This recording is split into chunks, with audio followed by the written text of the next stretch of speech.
When a wife withdraws sexually in a marriage, the usual assumption is that her husband must be failing her somehow, and the proposed solution is almost always the same: strengthen the emotional connection and the sex will follow naturally.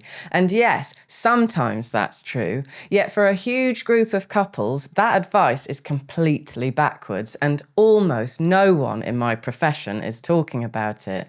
Sometimes the lack of sex is the problem, and no amount of talking is going to fix it. Before we begin, a quick disclaimer. This video does not apply to women who have withdrawn due to trauma, abuse, betrayal, coercion, physical pain, or serious relationship problems. Here, I'm talking specifically about the far more common casual withdrawal where the reason is simply I don't feel like it. We all know the cliche: put a jelly bean in a jar every time you have sex before marriage, then remove one every time after. The jar will never be empty. For married men, sex with their wives is referred to as getting lucky.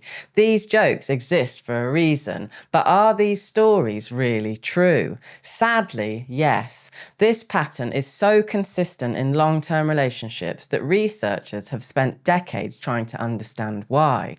Research by evolutionary psychologist David Buss, who has studied human mating strategies across dozens of cultures, shows that in the early stages of a relationship, women tend to signal sexual availability to secure a partner. The same pattern appears across cultures. This isn't conscious bait and switch or cynical behavior, but it is an effective evolutionary strategy.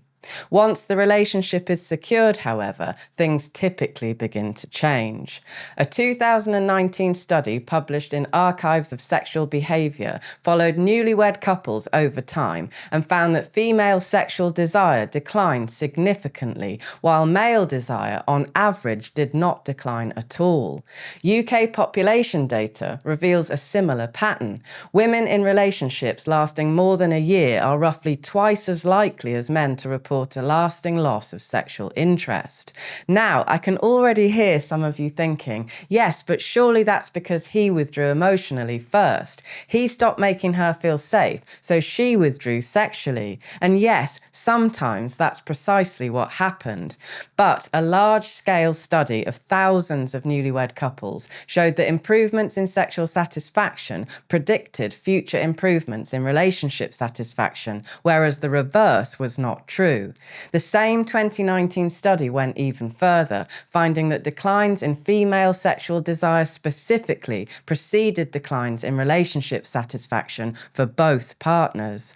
So when she says he's become emotionally distant, she may be absolutely right, but the data suggests that in many cases, his emotional withdrawal was a response to her sexual disengagement. When a man chooses a wife, he does so with the belief that he's finally found a woman who will meet one of his deepest emotional needs: a close, lifelong sexual bond with the woman he loves. When such an important bond is broken, he naturally interprets it as a sign that she no longer values him. And because he's been told, directly or indirectly, that sex is trivial and wanting it makes him shallow, rather than push back, he just goes quiet and withdraws. The cultural scaffolding around female sexual withdrawal in marriage is immense. She feels little pressure to justify it, while he risks being labelled selfish or worse just for raising the subject. The broader culture, from friends and therapists to daytime TV, reinforce this narrative, assuming his behaviour is the cause rather than examining her withdrawal. When couples end up in therapy, the therapist, consciously or unconsciously, often aligns with this dynamic. The husband is typically told that if he were more emotionally available, helpful, or patient, she would want sex with him. I've even heard major relationship institutions advise men not to mention sex at all for 6 months to see if that helps. So he tries all of it: the housework, the flowers, the emotional connection, and none of it works. As far as I can tell, the orthodox treatment for sexless marriages tends to be anything other than sex. They're treating the downstream effect, not the actual problem. Now, for the sake of balance, Buss also found that men pursue a parallel mate-securing strategy, attention, investment, and commitment, which often also declines once the relationship is secured. I'm not denying this parallel exists. What I mean is that both her sexual withdrawal and his emotional withdrawal are typically examined under the assumption that he's at fault. We certainly won't acknowledge the potential nuances of cause and effect. So, why did she withdraw in the first place? Sometimes there are legitimate physiological reasons, such as hormonal shifts, poor health, medications, or exhaustion.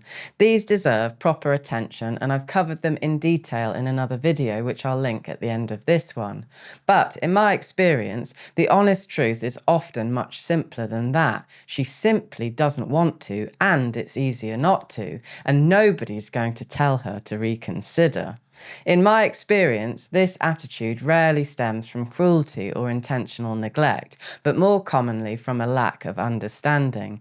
She just doesn't get it. She thinks it's all a big fuss about nothing. And in a culture that validates female sexual reluctance while pathologizing male sexual desire, why would she think otherwise? On top of that, women, like men, are human beings, and like all human beings, they can be apathetic in relationships. It's not always that complicated. No man is perfect, but in a monogamous relationship, total sexual withdrawal is a serious thing to do to someone. Nobody gets a year in solitary for stealing an apple.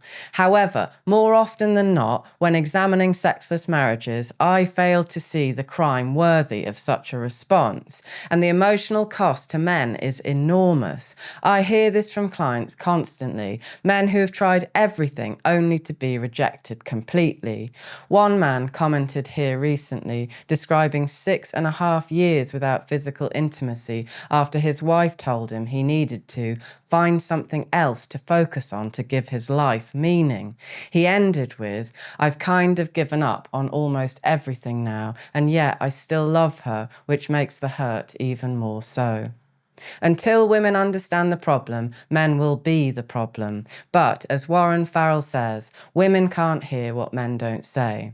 So, it's vitally important to get crystal clear on what sexual intimacy truly means. Not just the physical act, but the profound emotional connection it represents. The turning point for women is often the moment they realize it's not about sex in general, but about him feeling emotionally connected to her specifically. When it's put that way, more often than not, her heart opens and progress can begin. I know this might sound like fantasy, but I hear it constantly from women in sessions and from female viewers. I had no idea what sex actually meant to my husband. I honestly thought it was just physical release. Another wrote, "I started crying because I realized he had just been wanting to love me." Many women need to be explicitly told how profoundly important a loving sexual connection is to men. So, if meaning can be communicated, then what next? One concept from relationship research is sexual communal strength, the motivation to meet your partner's sexual needs out of genuine care for them and the marriage. Research shows that women with higher levels of sexual communal strength report greater sexual desire over time, with both partners experiencing higher relationship satisfaction as a result. Broader research is unambiguous. Sexually active marriages significantly outperform sexless ones across virtually every measure of relationship quality and well-being. But this isn't the same as simply having sex, regardless of how you feel, what researchers call unmitigated sexual communion. That approach doesn't work and harms both partners. The key difference is intent, giving from a place of willing generosity in a marriage that is generally loving. If the absence of sex has been poisoning the emotional climate, the most direct path back is to start having sex again, approached as a team and from a place of genuine care. Care being the operative word. She has to care. If she doesn't, then the marriage has more problems than sex, but that's for another video. For couples where both partners are willing to commit to a period of intentional intimacy, the results are often striking. More warmth, more physical touch, less tension, less conflict, and a marriage that feels like a marriage again. So, how much sex are we actually talking about? Research suggests once a week is broadly the sweet spot. Couples who have sex at least once a week report significantly higher relationship satisfaction and well-being than those who have less. In my clinical experience, however, couples where the relationship feels genuinely vibrant tend to be closer to 2 or 3 times a week. Once a week is a reasonable minimum, not the ceiling. So many couples spend years trying to solve the wrong problem because a lot of marriages don't have a communication problem, they have a sex problem. And sex is part of a loving marriage, not a reward for one. If any of this sounds familiar and you'd like some support, I'm now offering one-day couples intensives, online or in person here in Somerset. In a single day, we'll get to the crux of what's standing between you and a more intimate marriage, identifying unhelpful patterns, practicing new ways of communicating, and creating a clear path forward together. Within a week, you'll receive a detailed personal action plan, complete with individual guidance for each of you, clear agreements you've both committed to, and practical steps you can start straight away. Spaces are limited and book up weeks in advance, so if you're ready to take that step, the link is below.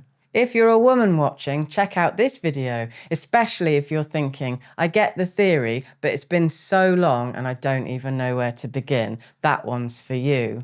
Let me know what you think in the comments and consider subscribing if you enjoy these conversations. Until next week, to yourselves and to others, tell the truth.